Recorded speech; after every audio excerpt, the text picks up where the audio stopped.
Joe Biden is a musty antique who ought to be eating soft food in Florida somewhere. And you know what else? He's a racist. A bitter, elderly bigot. He's probably sitting in his den right now watching Birth of a Nation, drinking Schlitz. Kamala Harris made that clear. She started out by saying that Joe Biden is not a racist, meaning, of course, he's definitely a racist. I'm going to now direct this at Vice President Biden. I do not believe you are a racist, but you also worked with them to oppose busing. And, you know, there was a little girl in California who was part of the second class to integrate her public schools. And she was bused to school every day. And that little girl was me. Everything about that was fake. It's hard to imagine a more disingenuous paragraph. Where to begin? I mean, Kamala Harris implies that California schools were segregated in the 1970s. They were not. Some of us were there at the time.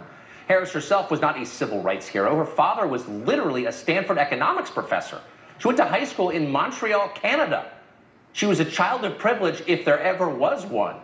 As for forced busing, it's amazing that anybody, particularly any Democrat, would defend it.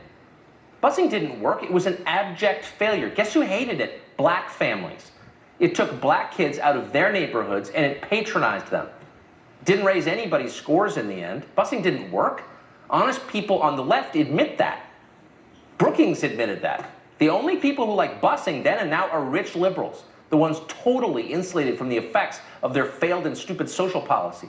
Everyone else in this country, 90% of Americans, according to Gallup polling at the height of busing, and that's 90% of both black and white Americans, thought busing was awful. So good call, Democrats. Run on that. More busing. Joe Biden's a racist.